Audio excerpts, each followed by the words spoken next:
Welcome to the GarageCast. Today we watched Drive, a film with Ryan Gosling.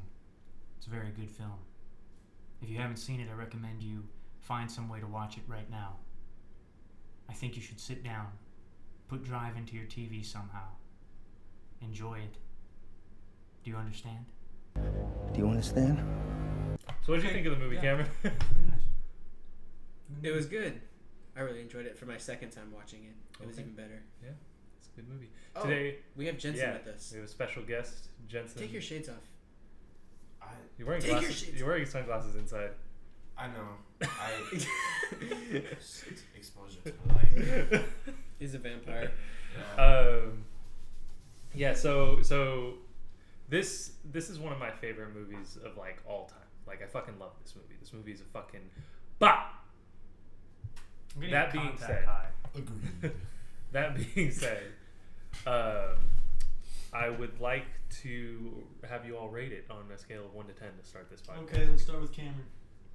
9 out of 10, or 9 out of 10. Yeah. I would say like 8.7. If that's Why possible. that's Go for the odds. specific. No, it's fine. I would say about an 8.5 too. Like, I don't give like tons of movies 9, so yeah, I would say 8.5 or something. I would give it a 9, if not higher. Only because there are better movies out there and more well-renowned movies out there, but I fucking love this movie. It's just rare to get a 9. That's what I'm saying. Like you gotta save 9s for like the really good. Like this movie's fucking phenomenal. For too. what it was, I think it's 9. Because like you don't see a lot of movies You're right. like these out here. When you think about how like it exists in a range of like all these other garbage fucking movies that come out recently, then yeah, I guess it is technically a 9. Because like I felt like it wasn't like a very well funded movie. I mean, like obviously most. But he movies are does funded, what he but- does really. Well, Nicholas yeah, I know. Winding It's, Refn. what they do with this movie is great with what they have, but it's just like if they had more money, what would they have done? True. Like, what else could they have added? It feels a little short. I know one thing that that you mentioned and that Jeff even mentioned. Jeff is off camera, but he was hanging out with us. Is that it should have been a little bit longer and they should have gone more in depth, mainly with the villains.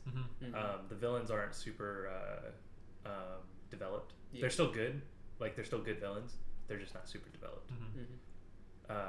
As opposed to some of the. Is other there really a characters. villain in the movie when everybody does such corrupt shit though? Well, That's true. there's protagonist and antagonist. Let's say that.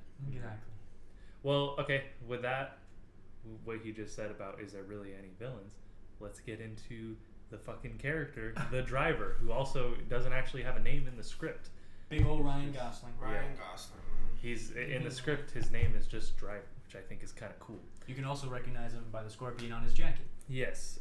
So by his devilishly good looks. So if you've seen the movie, you know the significance of the scorpion, as in it's representing the story of the scorpion and the frog. However, you might not know what the story of the scorpion and the frog is, which I looked up after I watched this movie because I was so fucking intrigued. So the story of the scorpion and the frog is. Is it from Chinese? Is it a Chinese folk tale? I have no idea. I just know the story. I think Look so. that up right now. I think it was. Anyways, the story of the scorpion and the frog goes like this. A scorpion wants to cross a river, but it can't because it can't swim. It'll drown. There's a frog that can swim. It won't drown. The scorpion goes up to the frog and says, "Let me ride on your back across the river." And the frog says, "No, if I do that, you'll sting me." The scorpion says, "No, because if I sting you while we're crossing the river, we'll both drown." And the frog says, "Okay." So they go across the river, and the scorpion stings him, and they both drown. And before they drown, the frog says, "Why did you sting me?" And the scorpion says, "I can't help it. It's in my nature." Motherfucker. It was Russian. Oh, it's Russian? folk tale. Yes. That's fitting. But it was like a tale on modern capitalism, apparently. That was I guess the story that behind it. makes sense. Well, you only That's you definitely looked not- up one analysis that gave Yeah, multiple that's- meanings. Well, this is this is the origin of what it was. That's definitely not how it's used in this movie. Yeah, Oh, hell definitely no. not. This movie doesn't really have any like political standpoint. I will say it does. It doesn't paint society in a very good light, because one thing I noticed in the beginning of the movie, it establishes that Ryan Gosling's character, the driver, he's very professional and meticulous, and he's very focused. But he is also a loner, and he's kind of like emotionless until he meets Irene, which then he starts to show some emotion. But it kind of shows that he's kind of separated himself from society,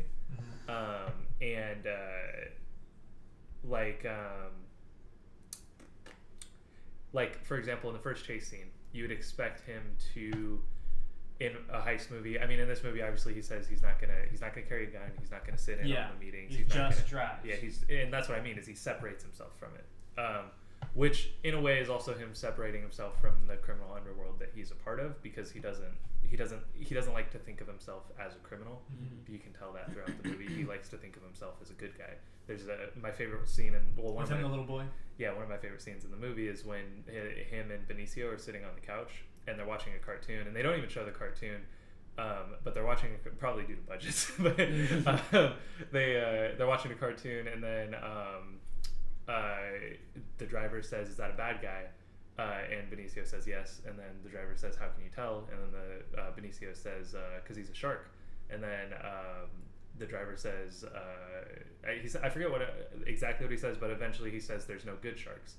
It's very, and then Benicio basically is like, "No, he's evil. Like he's a shark. He has pointy teeth. He's evil. He's a bad guy." Ryan Gosling's emotion immediately goes from kind of like a smile to like actually. He looks like he's thinking about to himself. cry. Yeah, and obviously he thinks of himself as the shark in that situation, but he doesn't want to. He doesn't want to be a part of that. And that kind of continues throughout the whole movie, which is really interesting. A lot to of me. unspoken reactions. Yeah. You actually see those emotions on his face, and that's just a testament to how good of an actor Ryan Gosling is. Not only how hot he is, you know what I'm saying?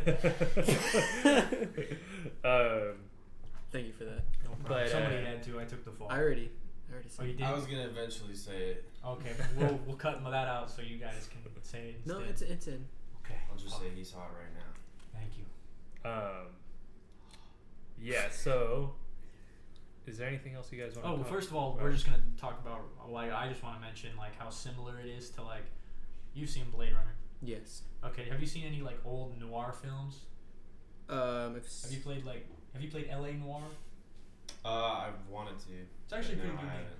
It's a pretty good game. Highly recommend They it. came out with like a redefined version. They have a VR version too, where you can fuck around, and like grab things and like. I've throw seen a shit. few old noir movies like Black But and anyway. White with Jack Nicholson and stuff like that. One of the most recent like modern noir films could be considered Sin City, but that's like noir like taken to the max. But noir is essentially kind of like it's kind of like there is no good in society. You know, like everybody is kind of corrupt, and as good as they are on the surface, it's always like that black and white shade, and everybody's always kind of bad. You know, and that's kind of where cyberpunk was bred from, and you definitely see that at work. At least I think in this film. You know, Yeah, this whole like I agree. society is pretty bad.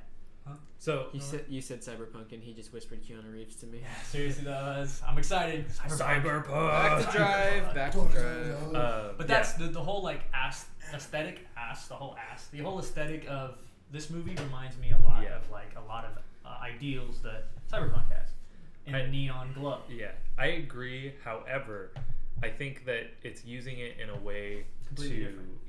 it's using it in a way to establish this character as someone who doesn't want to be a part of the criminal underworld that he is a part of, and he's kind of like ashamed of himself, ashamed that he's a part of this criminal underworld and is continuously trying to get himself out of it.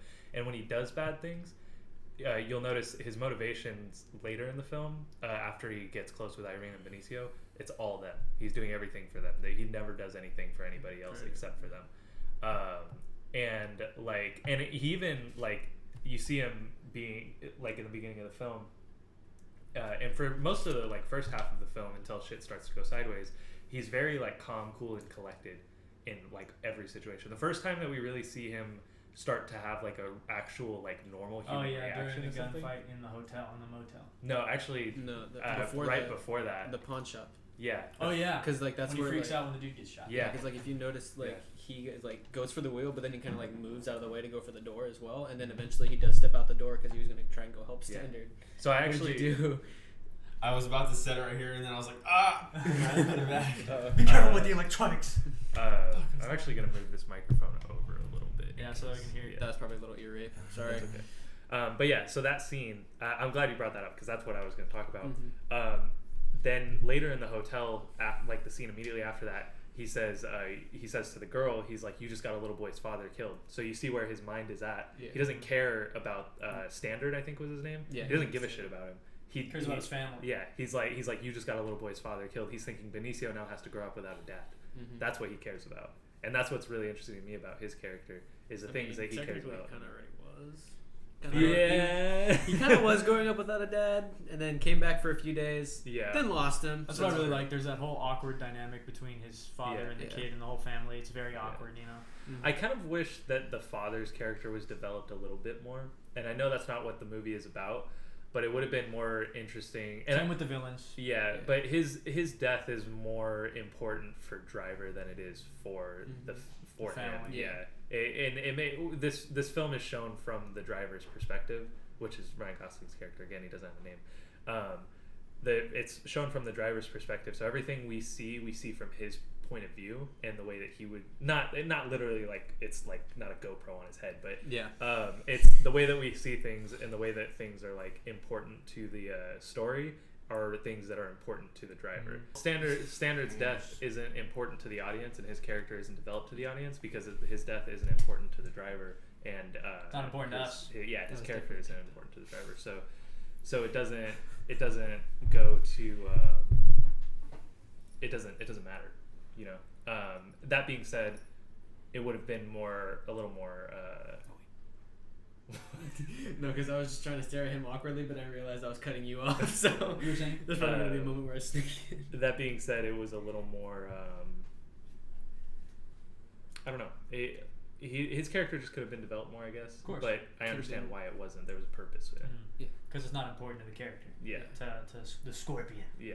I mean, Scorpionox. It could have been like a little bit more sympathetic to be like maybe if we got a more reaction out of like the kid and like the mom, then maybe it would have been a little bit better. Well, we still got a pretty good reaction out of the mom when she's getting questioned by police. She did not give a fuck. There was not a single tear that was shed. Did you that see was kind that? of point because her love had gone on yeah. She was still like shaken up because. Well, yeah, of course. Well, I think again with her character, she probably cared more about Benicio than at this anything point. else. Yeah. Worried about his safety and his reaction to his father's death. Yeah. Hold up. I got a message from our sponsor. Our sponsor says. We don't have a sponsor. Our sponsor wants us to remind you guys that vegans' mouths water when they see lawnmowers. All right, continue. Anyways, I want to go back to what you were saying about how he wants to escape and get away from the crime world that he's in. I was thinking about how when he actually commits the crimes that he does, because he wants to get out of it, like when he commits those crimes, you can tell like the anger he has towards those people that kind of bring him back into it, and he gets sucked back into it, and you can tell angry at how he is when he like kills someone. Well, he's very efficient about it too. Yeah. And the reason I really really like the hotel scene is because the bitch died. Nice one. Yeah, no, everyone hates that character.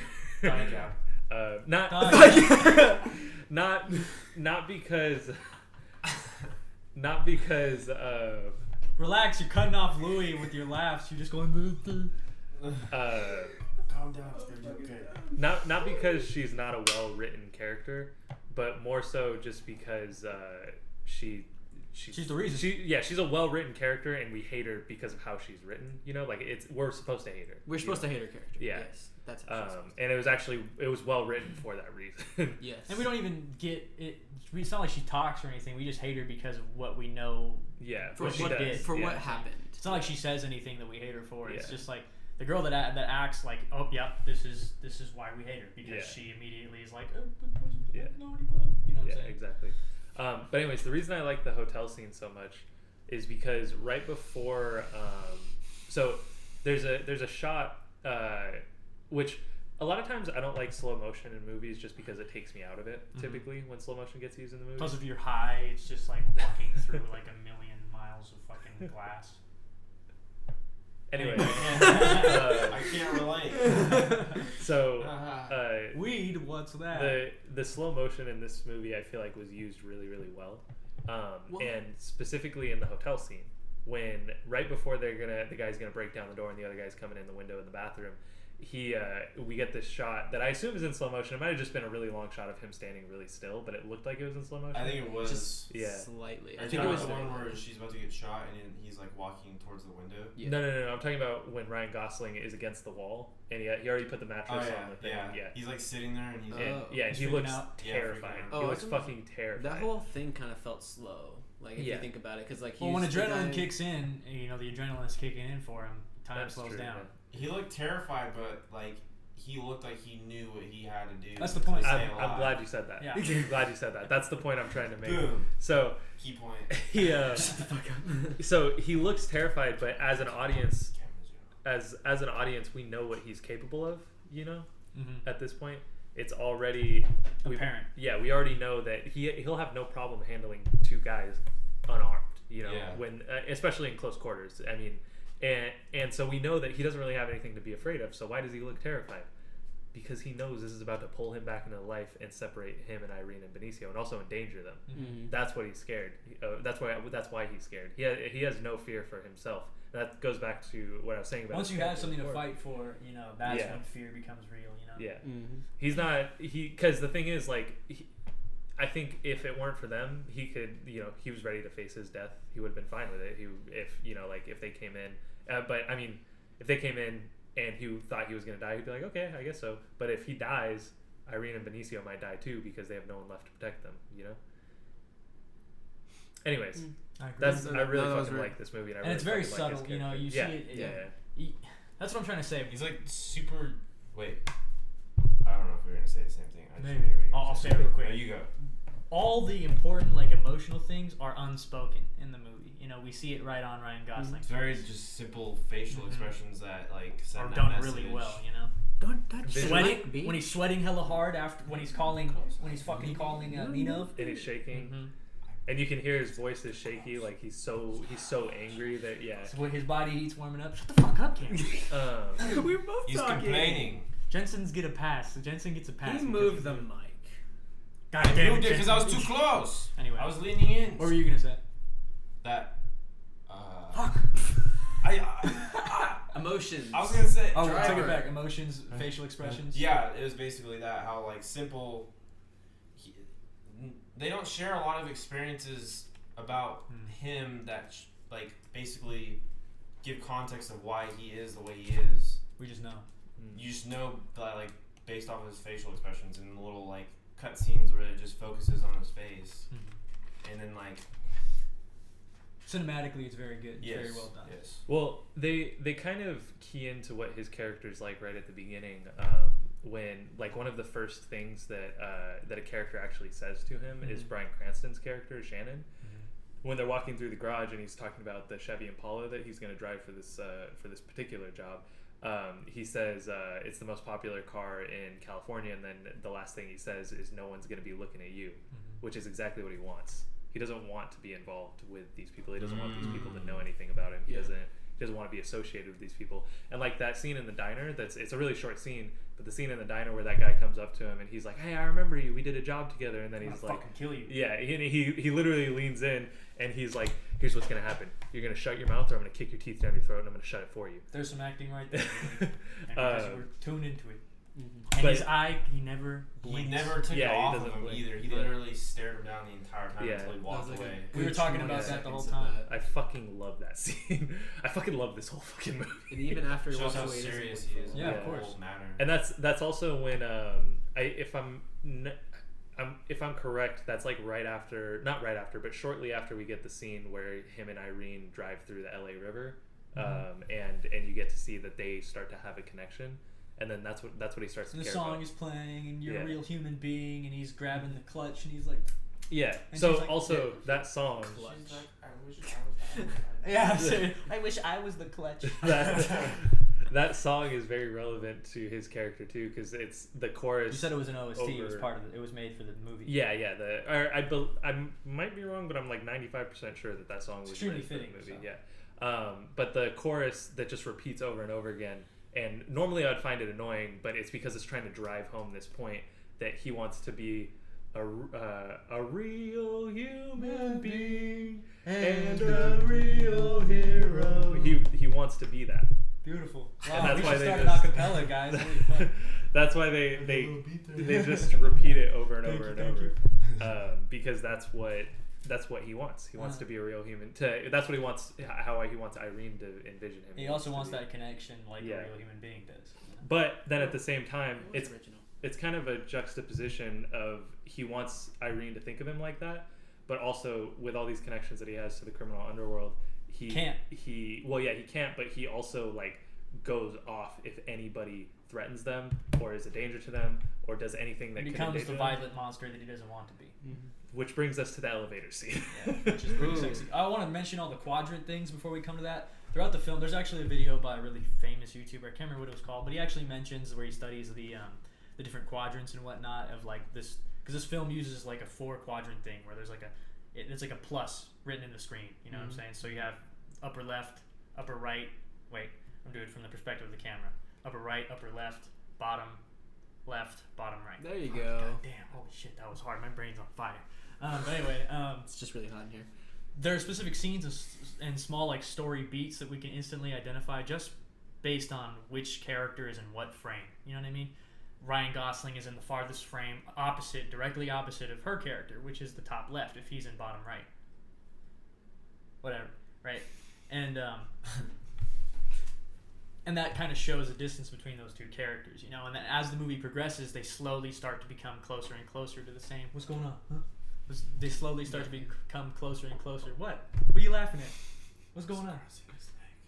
Oh, you fucking bums. We're All right. touching knees. Until eventually we get to the elevator scene, Yeah, and they're in the same fucking quadrant. Mm-hmm. And I freaked out. And I was And like, he kicks him out of it. yeah, that's true. And then he immediately gets kicked Yeah. out. Almost like literally. And well, not only that, but then the next shot, they're in separate quadrants again, aren't they? After he bashes this dude's fucking head in, literally. Super violent. Yeah, which a lot of people were upset when this movie came out that the violence in this movie is It's super abrupt. It's super sudden and abrupt, and it's also like turned to the max. Like it literally Purposeful. goes from standing to an elevator It's like super brutal to kill. to a close up of So he's brains playing Gears being of War. splattered on the floor. I feel like that kind of like shows a disconnection though between these two worlds. 'Cause, Exactly. Like there's Yeah. this criminal world that he's He has stuck in. no sympathy or emotion towards Well, I mean, the like- bad people, basically. Yeah. And But so he will she do fucking Monstrous whatever, too. things. I was gonna Yeah. say like that girl that got her head blown off in the hotel. Like it's just that whole world of like the criminal like world. Like there's just like brutal stuff. Yeah. And, like when he goes back to the Well, chick in the they face. establish it fairly early in the movie that in the criminal world they show. I mean, it's kind of a theme that like it's the nature of these things because of the scorpion and the frog. It's their nature. The criminal world's nature is to be bloody and violent and gory. So that's why a lot of times there's a lot of bloody and violent and gory things that happen in the criminal underworld.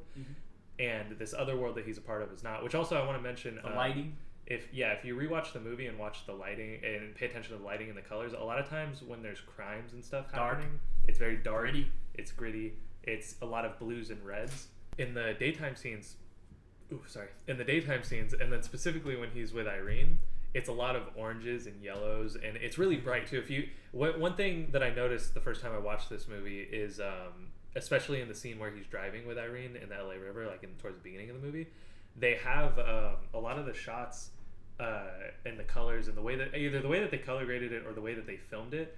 There's parts like his hair and like things that are like just brighter than the rest of the stuff in the frame that are just completely washed out. They're just completely white because they're so bright, and it almost gives it like an angelic Good, look like to a it. very like Yeah. noble, divine look to it. Like that's the good side, you know. Yeah. Whereas, like right after he bashes that dude's brains in the elevator, Dark. we get a shot of him in his car where everything outside is blue and there's a red light shining on him, and it's like, it's the two different worlds. Or like how you're mentioning the girl, like during those scenes, Irene, she has light splashed on her to show that she in the isn't elevator, like in the elevator, you know, that to show you can see that she's the good aspect of this encroaching darkness, Yeah. you know. And Or then- same thing with the scenes where he talks with the father, Yeah. and you know the father always has this shadow, and we've got Ryan Gosling looking all washed in light, kind of, you know, looking confident and happy and divine. He's not happy. He was just plain faced. Or whatever.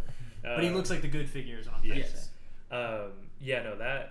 That's something that continues throughout the whole film. But Elevator. then, so the elevator scene is one of the best and also most like divisive scenes in the movie, because a lot of people hated it because of the abrupt and bloody and like I think downright. most people fucking love it though. I fucking Yeah, think I it's really like perfect. it, but downright just like kind of gross, gory shit that It happens in was that gross. elevator. Oh, Yeah, because you turned away from it when it happened. It's, Well, yeah, it's 'cause, like, really bad. Because you see his foot actually go into the skull, Yeah, and the skull it's is separated. That's when I'm like, it's- okay. Yeah, it's really gross, but there's a purpose. For it. That's why I'm okay with it. yeah. Because there was a purpose behind it. But So- it was just gross. I actually have a whole separate piece in my notes that's just labeled elevator scene. Be quick. Basically breaking the scene down, when he pushes her to the side in the elevator, and then he goes, they go into the corner and he kisses her like one last time. And they're in the same quadrant. And they're in the same quadrant, and all the lights gets really dim around them. And I heard a theory, I think on YouTube somewhere, that someone said that it took place in a dream or like a daydream of his. and it Nonsense. didn't actually They happen. kissed. Which I mean, Yeah, I it agree. makes It's an sense. interesting Yeah, concept. it's an interesting concept, but I look at it more as he was just shutting the rest of the world out for this one last moment with Irene. And it's also the only time that you actually see them be very intimate Yeah, with I each agree other. with you. And the thing with the quadrants, like what you're saying, it's the first time you see that. That's the last time too. And yeah, then Presumably, because we don't know if he dies at the end, yeah, but he probably does, or drives away. There's a sequel in the book. Shut up.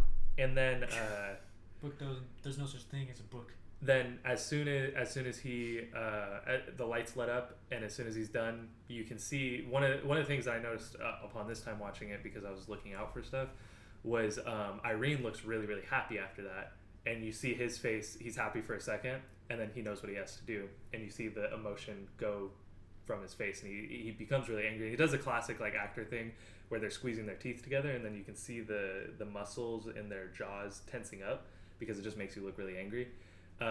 And you can see that, and then he turns to the guy, throws him on the floor, You're doing and it right now, starts. aren't you? Yeah, and he starts. I don't know if it works as well if you have a beard, but you do look angry.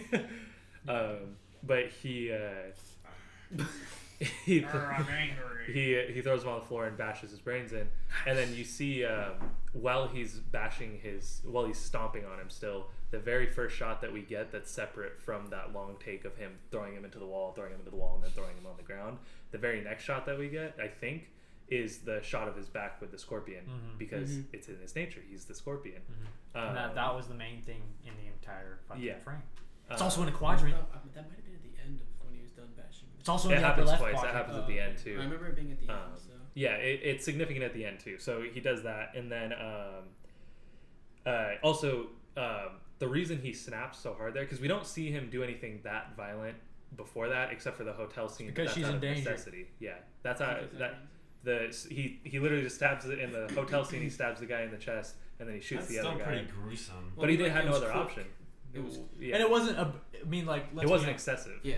Yeah, it was just like what you needed to do to efficiently kill Yeah. him. With this dude, he could have stopped after the dude was knocked out, but instead he could have stopped after the dude was dead. Instead, he just kept going Yeah, until the he dude's head was literally- So no exploded. one would recognize him anymore. Yeah, I think that's why they do the shot that shows his head to show how far and He how gone, he excessive went. it was. The sound Because effects alone, though. he was Really well done. Good sound design. But Yeah. that alone could have shown like that. You can leave it up to our Well, imagination. think about for us to you haven't seen Game of Thrones. There's an episode in Game of Thrones where it literally sounds like he's smashing a bag of wet meat, and then we see Ramsay's face, and he's just fine. And it's like that was misleading with the way we sound effects. Okay, well sound. that's that. But I'm just like Yeah. how the sound effects were done with that. It can be up to the imagination of like. Yeah, but I think they wanted to show it to show how far he was going with this and how intense he was being. And that's Yeah. understandable. Because fucking work. he snapped because Irene was in danger. That's Yeah. the reason that he did that. Yeah. He needed to ensure that this yeah. person was never going to be a threat again, and also he hated this person Yeah. at that moment. Yeah, He's so quick to react and read it too. Yeah, Like, it was really Yeah. good. he's super like intellectual and he knows. Yeah. He has that Which street smart experience shit. with which it. further drives my point of when he looks terrified in the hotel. It's not because he's afraid for himself. It's because of Irene and Benicio. He doesn't want anything to happen to them. And if he doesn't want- dies here, they're potentially in trouble as well. and on top of that, he knows that even if he survives here, it's going to put them in two separate worlds because he can't go back once he Yeah. does it. Lots of emotions presumably Yeah. flowing through him in that moment. very well done. Yeah, it's a good video. Very Anyway, nice. so then the final thing in the elevator scene, Very what you nice. mentioned, we see the Scorpion one last time, and we see it as the elevator door closes with her on the other side and him on the inside. Very nice. Two separate worlds. Yeah, like I kind of noticed that when she jumped out, it's just like now they're officially divided, and once that door closes, Yeah. it's like there's There's no no going back to those worlds. It reminds me, now that we've watched The Godfather. Oh, it, the reflect. You even mentioned to further reinforce that whole separate worlds thing. 2 seconds to separate worlds thing is like when we first see them. We see him speaking to her through a reflection. Yeah. You know, He's in through a mirror. So the scene that Sergio is referring to, they're in her apartment and they're just talking, and it's not there. It's early on in the movie, and they're talking, and we have a shot of Ryan Gosling by himself. And no one else is in the shot, and then it switches to Irene, and we have Irene in the left side of the frame. I think it's in the left side. Yeah, and then the mirror directly to her right behind her, and he's in. Yeah, and you can see Ryan Gosling's reflection, and he's in this little box, his own little world, because they have to be separated. They're in 2 different worlds. Nice. But yeah, now that we watched The Godfather, the elevator scene, the ending of it, when the door closes, reminds me a lot of the actual very ending of The Godfather, where the door closes because it's 2 separate worlds. And yeah. So anyways, then after that, he puts on the mask, which we didn't talk about at all yet. But Becomes that's a villain really, pretty really much. He important. becomes a monster there. Yeah. Well, here's my theory for the reasoning of why he puts on the mask. Is because after he does the thing in the elevator, and he goes and he meets with Bryan Cranston's character. And rest in peace, man. And he finds out that Bryan Cranston's character told Nino about Irene, about the girl. Yeah. And then Bryan Cranston's character dies, which is also important. But the main thing is that he tells him about the girl, because now he has to do something about it. He can't just let it be. He can't just walk away from it. He has to kill Nino, because Nino's going to go after the girl no matter what. So he, at this point, I feel like he's very ashamed of himself for being a part of this world, and for the things that he's done, and he doesn't want to be associated with it. So he puts on the mask to disassociate himself from it, and to be someone new, and be someone different. And so he's not. He almost like he's not himself when he's going and committing murder against Nino. And that's just something that was very. Why are you guys staring at each other? I'm trying to see if I can project my desire to kill him. I don't know. He It's sensed like, it eventually. For some reason, he was just looking at me, so I said, "Fuck you too" in my mind. Yeah, I was just trying to see if you could react. I was wondering how long it would take you, because I was looking at you for like a solid minute. Yeah. Continue. I love you though. I'll fucking.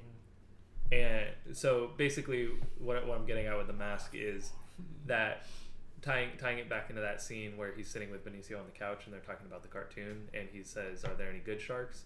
At this point, he doesn't want to be a bad shark, so he puts on the mask because he doesn't want to be himself anymore. He wants to be somebody else. A lot of people have said that it's in style with like a superhero movie, but I don't really see this as a superhero movie. I've heard multiple people say that Anti-hero movie. Yeah. I can see that where like he like puts that on and he's someone else, and like I can see the hero perspective. I'm just like, I think he's hiding himself behind like this mask. That's what I think too. I think he's ashamed of himself. Yeah, he is. That's why he's so very awkward when he interacts with other people. I also hear a theory that he has autism, and like a character with autism is actually very interesting. I think it's more. Right up. Jensen wants to say something. He doesn't agree. That's Okay. all he's gonna No, say. I agree with the autism theory. I think it's pretty unique though. As a character. It's Yeah. possible. I agree. He definitely seems like he would be on the spectrum, and you're not the first person that has said that I'm aware of. I'm pretty sure I've had other people talk to me about. That's why I that think his before. character's so like unique. That's why he has like an almost like one track mind on these types of things. Yeah, and he's really good efficient at one thing. at it. Yeah. Which is a common sign of autism, is they're really good, or Very well, he's specific really good at this one thing, which is driving. But we don't know what the fuck we're talking about, so Yeah, don't quote none us of on us that. have autism, Yeah. so we have no idea. Yeah. or- You can or tell any, us that like- we're retarded right now. Yeah. Or that we're That's stupid. We'll or accept whatever. it. It's semi-true. But what I think is it's not so much that he has autism as much as I think it's just that he doesn't want to be associated. Because when we meet him, it's safe to assume that he's been in this criminal underworld for his whole life. We don't really know anything about him, and that's intentional. That's why you read the book. That's true. But that's right. I guess we could. But the book is, as far as I know, I haven't read the book, but as far as I know, the movie is very loosely based on the book. Mhm. It's not a direct like passover. It's like the Forrest Gump. Yeah. You know, the book. They had a book, but the movie's nothing like it. But anyways, I think it's more so that because at the beginning of the movie when we meet him, he doesn't want to be associated with Nino or the other guy that's like the main villain, I guess. And he doesn't want to be associated with the guys who are robbing that Stop place. fondling that cable. What's wrong with you? He doesn't want to be associated with the guys that are in that place that are that they're robbing in the very beginning. He doesn't even talk to them, and he literally just leaves them in the car. Yeah, gets it done. Yeah, he gets it done. That's it. And then he's done. Yeah, he doesn't want to talk to them. He doesn't, drops it. And he does it very like. It's just mind blowing how easy he made it seem, and he knew exactly what the fuck he was doing. Right. Like he's done it many times. Exactly. And that's true. what I mean. They do give you that feeling, huh? That he's done it. Like this is like not. Yeah. It just isn't just an exception. Like he turns on music. Did you hear that? Like while he's. Yeah, it's true, huh? To get casual, to get into it. You know? Yeah, like it's just a normal thing. I also like that he really calculated it with the whole, like in the very beginning we see. Sorry to cut you off, No, but like the whole fucking with the game, where he's turning up the radio to see the outcome of the game, and then he pulls into the parking lot immediately after the game, and he puts on the cap and walks off. Yeah, well, everyone's calculated. But the reason that that's significant, I feel like, is because then we see him interact with other people that are in this criminal underworld, and he has no interest in interacting with them. He does it because, I assume, because he needs money or whatever the reason is, but he doesn't like these people. He doesn't want to be associated with these people, and that's established very early on that he doesn't fuck with these people. But he's here and he has to. Yeah. Like one of my favorite quotes in the movie, and a lot of people quote this when they're talking about this movie, is when he meets the guy. I can't remember his name, but it's the guy that's like the main villain. He's the one that kills Brian. No, he's the one that kills Brian Cranston's I can't remember either. It's Nino's boss essentially. Partner, whatever. But Nino's a fucking idiot. So, anyways, with no love, Ron Perlman. We love you, Ron. They go to the racetrack or whatever, and they're driving around the track, and Ryan Gosling goes up to him and he says, "My hands are a little dirty," and then the other guy says, "Mine are too." So his in that scene, Ryan Gosling saying his hands are only a little bit dirty, as in they're not. He doesn't want to be associated with this. They're a little dirty. And that again is why he only drives. He doesn't carry a gun. He doesn't sit on all the plans. He doesn't do anything other than drive. So his hands are only a little dirty because he fucking hates it. Yeah. He has no qualms with. Actually, he does have qualms, but he's really good at fucking killing people. Yeah. And I assume he probably had to. I'm sure he's killed people before. I don't think this was his first time. Well, I mean, you saw how quickly he did that shit. Yeah. Really well done. Yeah. No, he handled it. What's the ETA on the fucking timer? It's been done. Yeah, no, we're done. Yeah, we should probably wrap it up. There's still a lot more to be said about this movie, but we're over our time, which is supposed to be 30 minutes, but we're probably up. It's okay. You could try and do part 2. There's maybe. Let's do every once in a while. Or maybe episodic. Instead of. We can talk about this later. Okay. Yeah, sure. We'll talk about it. All right. Because we got to do the hats. Oh, yeah, we're gonna choose the next film. Fuck you. We're gonna choose the next film. Excuse me, Jensen. This is Cameron. We're gonna do the stupid. Let me mix it around. Let me do that. All right. I'm calling her. Careful, right now. you're hitting the mic. Oh shit! I'm so sorry, microphone. Trainspotting, calling it. I got it. Princess Diaries 2. Nightcrawler. Conan. Oh Jesus! Is that another 3-hour fucking movie? No, it's not. Okay. Conan the Barbarian. All right, Conan the Barbarian next week. Arnold Schwarzenegger. I'm definitely not gonna be. Yeah, thanks for watching the podcast. I appreciate the continued support. We recently got up to 50 subscribers, which is kind of exciting. I think we're like 51 or something at the time of the recording. But yeah, share these videos with your friends. Check them out. Keep going. We all really enjoy this. The three of us, Jensen enjoyed this podcast too, I'm sure, but he's not usually here. He's a special guest. But I would like to. You're welcome anytime. Like to continue doing this as much as possible. We might be doing some animes or something eventually. Yeah, we would like to do some animes. I recently started watching Cowboy Bebop. You stop being. You agreed with us last time. It's actually anime. good. It's a cool. Yeah, it's good so far. It's just. It's longer in the movies. So. No, there's anime films. I told you this. Fuck you. Okay, regardless, we'll get to that stuff eventually. And yeah, so thanks for watching, and we'll see you next time. This has been the GarageCast. See you guys later. Thanks for coming on, Jensen. And as Sergio just put, we'll see you guys later. Bye.